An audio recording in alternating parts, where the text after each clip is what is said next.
Fit India के super hit bulletin में मैं हूं आपके साथ श्वेता श्रीवास्तव। तो शुरू हो चुका है हमारा खबरों का 1 घंटे का सफर, जिसमें हम आपको देश दुनिया, आपके शहर की बड़ी खबरें कौन सी है वो सब कुछ बताते हैं। तो फिट इंडिया के सुपर हिट बुलेटिन में जुड़े रहिए हमारे साथ। ज्योति भी हमारे साथ है और ज्योति आज की क्या क्या बड़ी खबरें सब बताएंगे हम। बिल्कुल, और अगले 1 घंटे तक हमारे साथ बने रहिए। सुबह सुबह की हर एक ताजा खबर आप तक पहुंचाएंगे फिट इंडिया के सुपर हिट बुलेटिन। हापुड़ से एक हैरान करने वाली तस्वीर सामने आई है जो सोशल मीडिया पर तेजी से वायरल हो रही है, जहाँ एक समोसे में मरी हुई छिपकली मिली है। सोचिए कि जो शख्स समोसा खाने के लिए लेकर बैठा था, उसने जब समोसे में छिपकली देखी तो उन पर क्या गुजरी होगी, ये पूरी रिपोर्ट।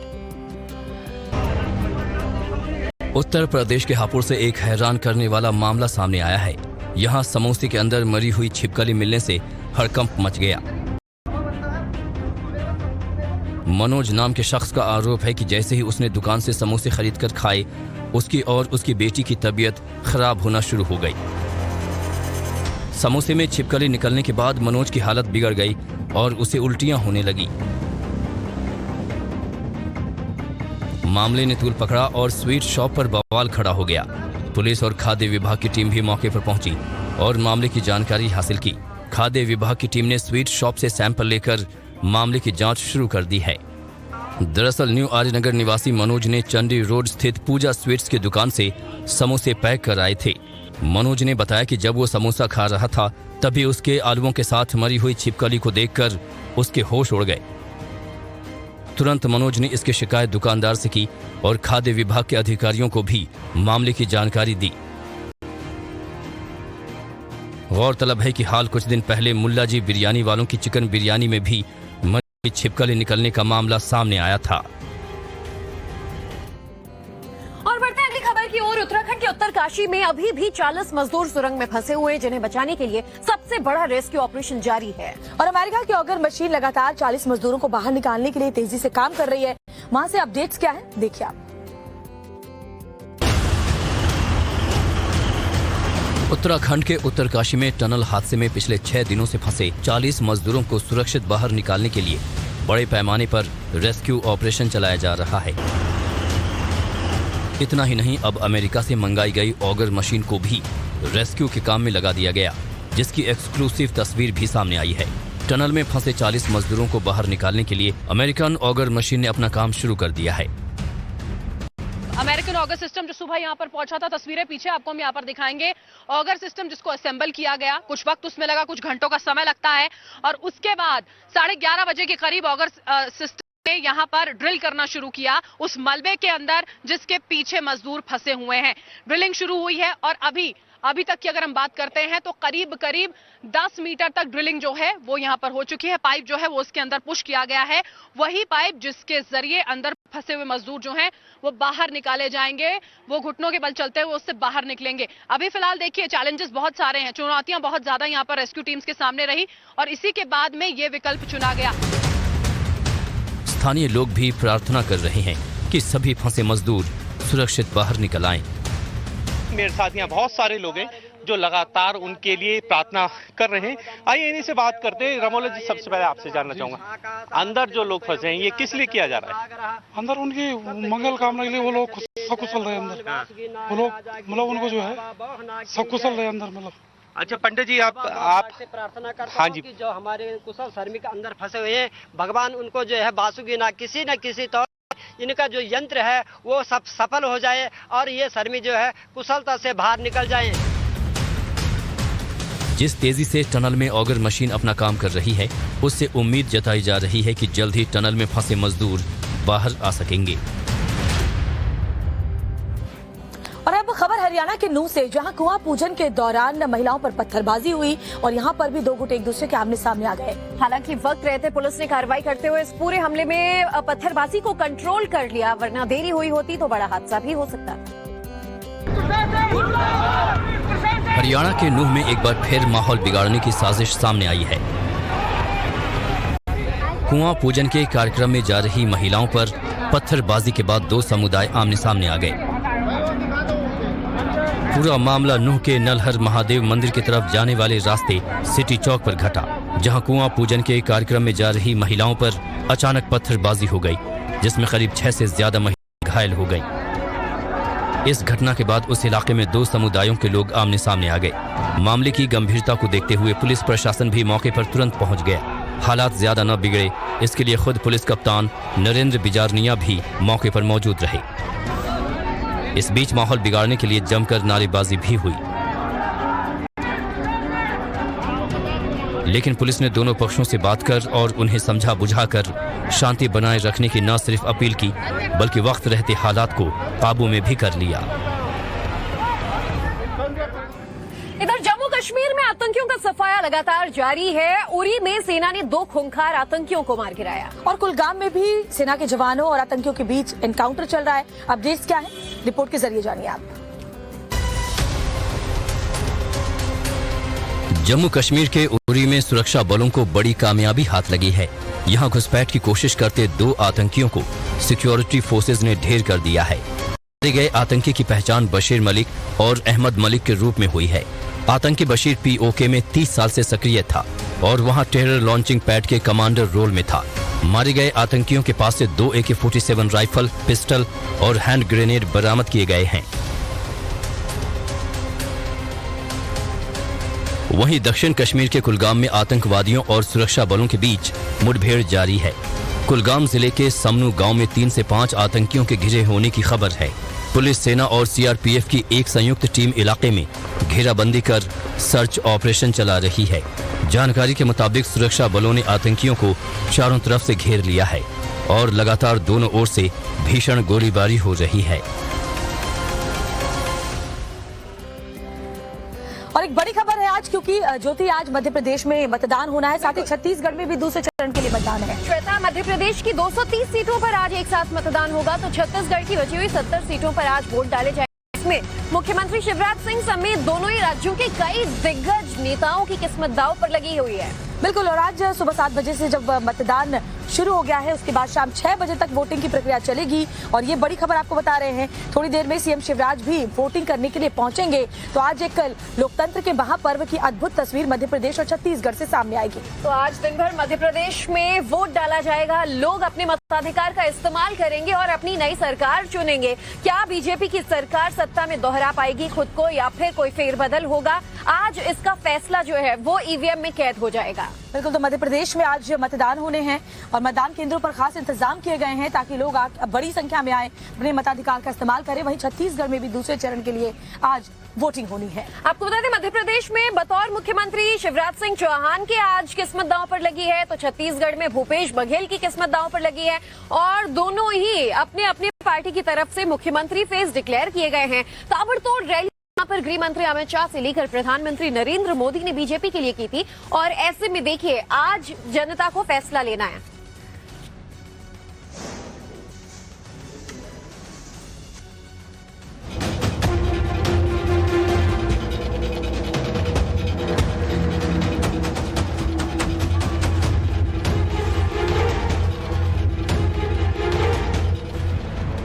मध्य प्रदेश और छत्तीसगढ़ में वोटिंग शुरू हो गई है।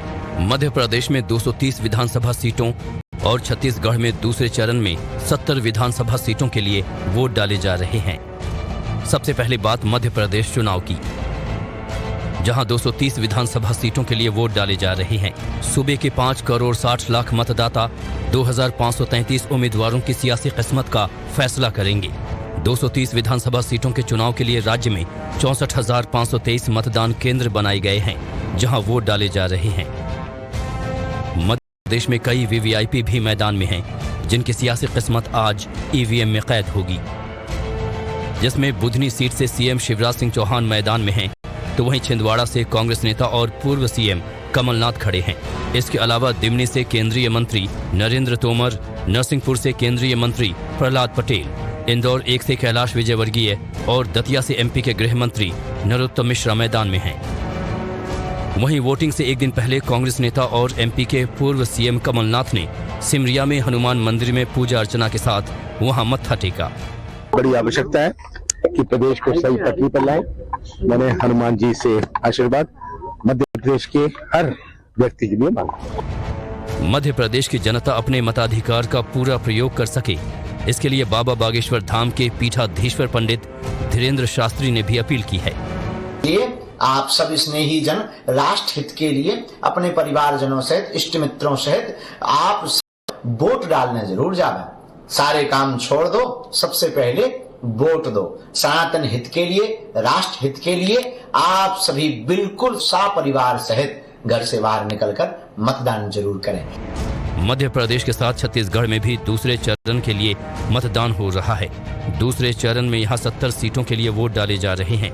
यहां भी सीएम भूपेश बघेल पाटन सीट से प्रत्याशी हैं, जिनकी सियासी किस्मत भी आज ईवीएम में कैद होगी। मध्य प्रदेश और छत्तीसगढ़ में हो रहे चुनाव का रिजल्ट 3 दिसंबर को आएगा।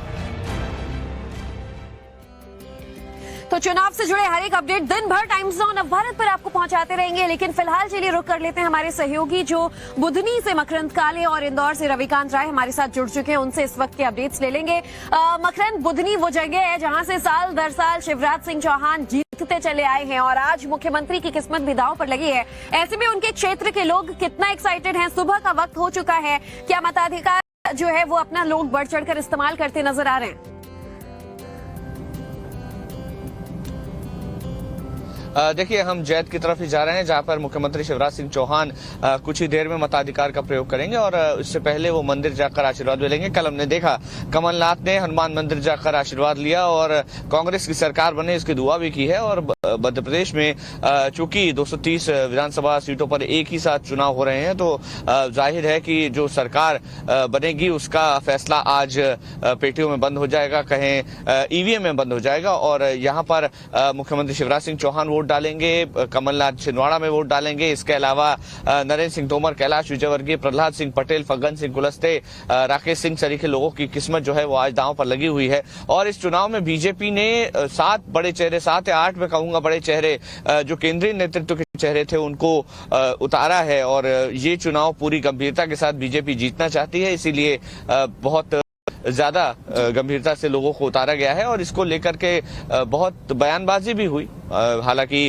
इस जो जितने बड़े लोग उतरे हैं उन सभी ने बहुत मेहनत की है और उम्मीद यही की जा रही है कि ज्यादातर उसमें से जीतें। लेकिन मुकाबला बहुत कड़ा है क्योंकि कांग्रेस भी बराबरी की टक्कर दे रही है। और यहाँ पर जब हम आम लोगों से बात करते हैं तो दोनों तरफ का रुझान है, 50-50 मामला पता चलता है। तो अब देखना यह होगा कि 3 तारीख को किसकी किस्मत खुलती है। अभी फिलहाल लोग अपने मताधिकार का प्रयोग करने के लिए घर से निकलने लगे हैं। जब मुख्यमंत्री शिवराज सिंह चौहान वोटिंग करने जाएंगे वो तस्वीरें भी आपके जरिए हम दर्शकों तक पहुंचाएंगे। रविकांत का फिलहाल रुक कर लेते हैं, इंदौर से हमारे साथ जुड़े हुए हैं। रविकांत, स्मार्ट सिटी में टक्कर भी बहुत ही कड़ी नजर आ रही है, जहां कैलाश विजयवर्गीय हैं बीजेपी की तरफ से, वहीं संजय शुक्ला कांग्रेस की तरफ से ताल ठोक रहे हैं। शुरुआत से ही आमने सामने कई बार दोनों ही पार्टियों के समर्थक होते हुए नजर आए, लेकिन आज किस तरह का मुकाबला और क्या तैयारी वहां पर मतदान को लेकर? देखिए श्वेता, पूरे मध्य प्रदेश की बात करें तो जो कैलाश विजयवर्गीय की सीट है वो हाई प्रोफाइल है और इस वक्त मैं कैलाश विजयवर्गीय के घर के ठीक बाहर मौजूद हूं और आपको अंदर लेकर चलते हैं क्योंकि कैलाश विजयवर्गीय जो है मतदान से ठीक पहले मीडिया से यहां पर मुखातिब होंगे और ये उनकी कॉन्स्टिट्यूंसी है और ये उनका निवास स्थान है जहां से वो लगातार जो है मीडिया से मुखातिब होते हैं वोट डालने से पहले वो मंदिर जाएंगे। और यहाँ की बात करें तो राष्ट्रीय राजनीति में कैलाश विजयवर्गीय का बहुत बड़ा योगदान रहा है। वो राष्ट्रीय महासचिव भारतीय जनता पार्टी के, उससे पहले 6 बार लगातार वो विधायक रहे यहाँ से जीतकर और उसके बाद एक बार फिर राष्ट्रीय राजनीति में वो आए हैं और उनको जो बीजेपी का नेतृत्व है उन्होंने मैदान में उतारा है। तो इस बार का मुकाबला जो है बेहद दिलचस्प होने जा रहा है। आप थोड़ी देर हमारे साथ बने रहिए। कैलाश विजयवर्गीय जो है वो नीचे आ चुके हैं और यहां से मतदान के लिए जाएंगे। हम उनसे बातचीत करेंगे और ये बातचीत आपको सुनाएंगे भी, लेकिन मुकाबला इस बार मध्य प्रदेश में बेहद दिलचस्प होने जा रहा है। बिल्कुल रविकांत, नजर बनाए रखिएगा, हर एक चुनावी अपडेट्स हम लगातार आपसे लेते रहेंगे। बहरहाल अब रुक कुछ और खबरों का कर लेते हैं। आपको बता दें मध्य प्रदेश के इंदौर में ही कांग्रेस बीजेपी के कार्यकर्ता एक बार फिर आमने सामने आ गए और मामला इतना ज्यादा बिगड़ गया कि इन्हें नियंत्रित करने के लिए पुलिस को आंसू गैस के गोले दागने पड़े। और ये पूरा बवाल हुआ क्यों, किस नेता के ये समर्थक थे, अपडेट्स क्या है, रिपोर्ट। इंदौर के राऊ विधानसभा क्षेत्र में बीजेपी और कांग्रेस कार्यकर्ताओं के बीच जमकर हंगामा देखने को मिला। दरअसल कांग्रेस प्रत्याशी और मौजूदा विधायक जीतू पटवारी के समर्थकों पर बीजेपी के पूर्व पार्षद पुष्पेंद्र चौहान के साथ मारपीट का आरोप लगा है। विवाद की वजह मतदाताओं को शराब और अन्य सामग्री बांटना बताई जा रही है। आरोप है कि बीजेपी पार्षद ने जब सामग्री बांटने से रोका तो कांग्रेस के लोगों ने उनके साथ मारपीट शुरू कर दी। विवाद ने तूल पकड़ा तो दोनों पक्षों के कार्यकर्ता थाने के बाहर पहुंच गए। जमकर हंगामा हुआ, एक दूसरे के खिलाफ नारेबाजी की गई। हालात आउट ऑफ कंट्रोल होता देख पुलिस की तरफ से आंसू गैस के गोले छोड़े गए, जिसके बाद दोनों पक्षों के कार्यकर्ताओं को मौके से हटाया गया। फिलहाल आज हो रहे चुनाव को लेकर पुलिस अतिरिक्त सतर्कता बरत रही है। यूपी छत्तीसगढ़ में मतदान हो रहा है तो वहीं राजस्थान में 25 तारीख को मतदान किया जाएगा और इससे पहले सभी दलों ने पूरी ताकत झोंक रखी है। और बीजेपी के स्टार प्रचारक योगी आदित्यनाथ कैसे कांग्रेस को आड़े हाथों लेते नजर आए, ये रिपोर्ट देखिए। राजस्थान में विधानसभा चुनाव को लेकर सभी दलों ने पूरी ताकत झोंक रखी है। बीजेपी की तरफ से स्टार प्रचारक सीएम योगी ताबड़तोड़ प्रचार कर रहे हैं। जनसभाओं में सीएम योगी की हुंकार देखने को मिल रही है। बड़ी संख्या में लोग सीएम योगी को सुनने पहुंच रहे हैं। अपनी सभाओं में सीएम योगी राम मंदिर का मुद्दा जोर शोर से उठा रहे हैं। 22 जनवरी के बाद पूरा देश अयोध्या दर्शन करने के लिए आएगा और इसमें विपलदा और सागोत से भी अगर दर्शन करने के लिए आना है तो मैं अभी से श्री प्रेम गोचर जी को और श्री हीरालाल नागर जी को बोल दे रहा हूँ, आप इनको जयपुर पहुंचाइए और यहाँ से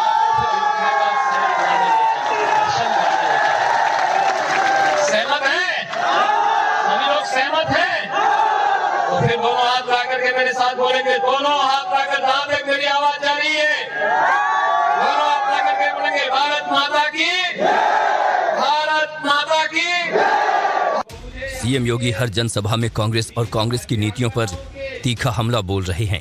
बात करती थी कि देश के संसाधनों पर पहला अधिकार मुसलमानों का है, बोलती थी ना, यही तो बोलती थी ना।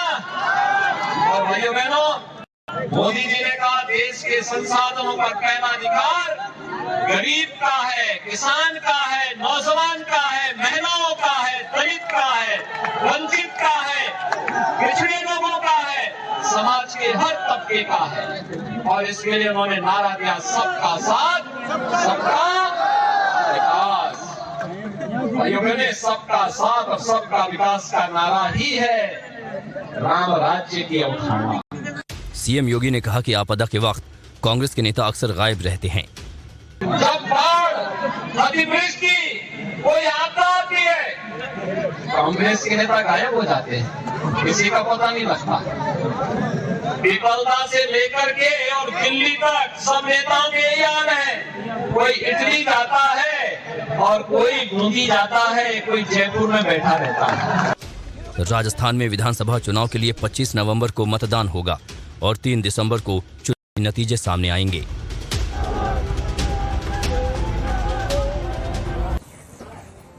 वहीं राजस्थान के दौसा पहुंचे बीजेपी के राष्ट्रीय अध्यक्ष जेपी नड्डा का कार्यकर्ताओं ने जोरदार स्वागत किया। और इस दौरान इस जनसभा में जेपी नड्डा ने बिना नाम लिए कांग्रेस और राहुल गांधी पर जमकर निशाना साधा। राजस्थान के चुनाव के लिए प्रचार में बीजेपी ने पूरी ताकत झोंक दी है।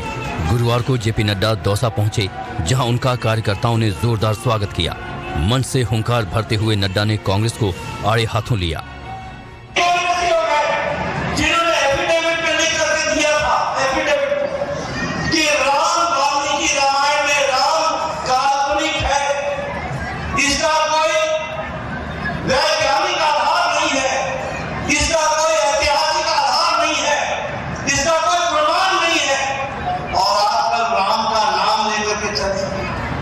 नड्डा ने बिना नाम लिए राहुल गांधी पर भी निशाना साधा।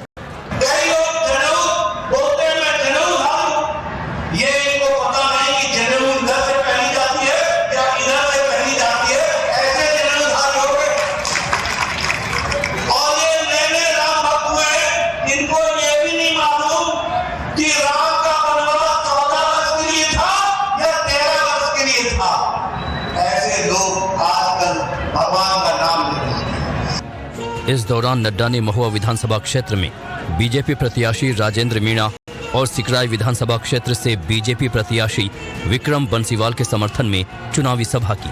अपनी सभाओं में नड्डा राजस्थान में भ्रष्टाचार, कानून व्यवस्था, पेपर लीक जैसे मुद्दों को उठा रहे हैं।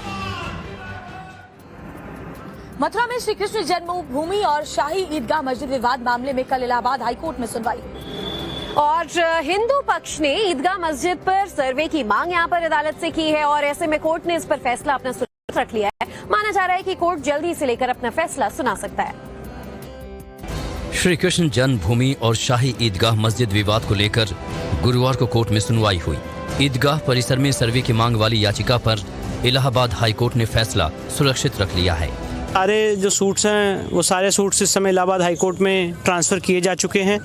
जो सूट नंबर 1 है, माननीय रंजना अग्निहोत्री द्वारा फाइल किया गया सूट, उसमें एक एप्लीकेशन फाइल की गई है एडवोकेट कमिश्नर नियुक्त करने की, और ये मांग की गई है कि जो शाही ईदगाह मस्जिद है उसका सर्वे किया जाए और एडवोकेट कमीशन रिपोर्ट अपनी सर्वे की कोर्ट के सामने ऑर्डर 26 रूल 9 में दाखिल करे।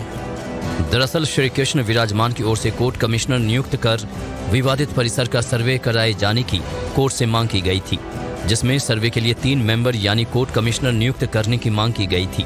इसके साथ ही अर्जी में विवादित परिसर का सर्वे कर एडवोकेट कमीशन रिपोर्ट कोर्ट में सौंपे जाने की मांग भी की गई थी।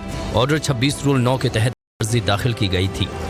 शाही ईदगाह मस्जिद ने अपना जवाब दाखिल किया, उन्होंने अपना पक्ष रखा कोर्ट के सामने और उनका ये कहना था कि जब तक प्लेसेस ऑफ वर्शिप एक्ट और वक्फ एक्ट का आर्गुमेंट नहीं डिसाइड हो जाता है, इस एप्लीकेशन को डिसाइड नहीं किया जा सकता है।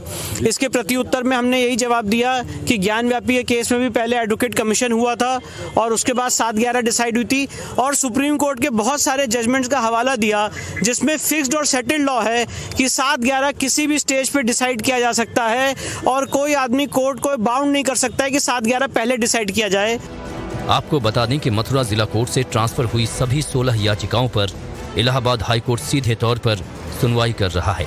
याचिकाओं में 12 अक्टूबर 1968 को हुए समझौते को अवैध बताया गया है। इस समझौते के तहत शाही ईदगाह मस्जिद को दी गई 13.37 एकड़ जमीन भगवान श्री कृष्ण विराजमान को सौंपे जाने की मांग की गई है। और एक्टर सनी लियोनी गुरुवार को वाराणसी पहुंची पूर्व आईपीएस अभिषेक सिंह के साथ, और उसके बाद उन्होंने गंगा आरती में भी हिस्सा लिया।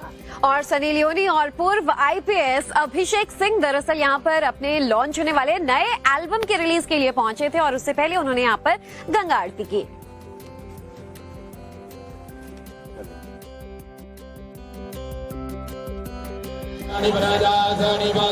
एक्ट्रेस सनी लियोनी गुरुवार को वाराणसी में थी। इस दौरान उन्होंने मां गंगा की आरती भी की। गुलाबी रंग के सूट में सजी धजी सनी पूरी तरह से बनारस के रंग में रंगी नजर आई। माथे पर त्रिपुंड और गंगा तट पर पूरी श्रद्धा के साथ उन्होंने गंगा पूजा के साथ आरती की।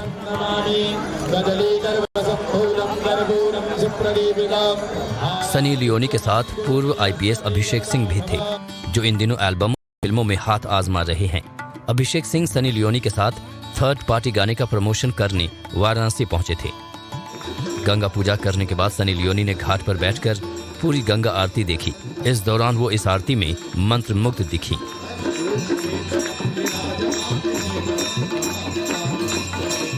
गंगा आरती को देखने के लिए सनी लियोनी लगभग 1 घंटे तक दशाश्वमेध घाट पर ही मौजूद रहीं और वहां के हर एक पल को अपनी आंखों में कैद किया।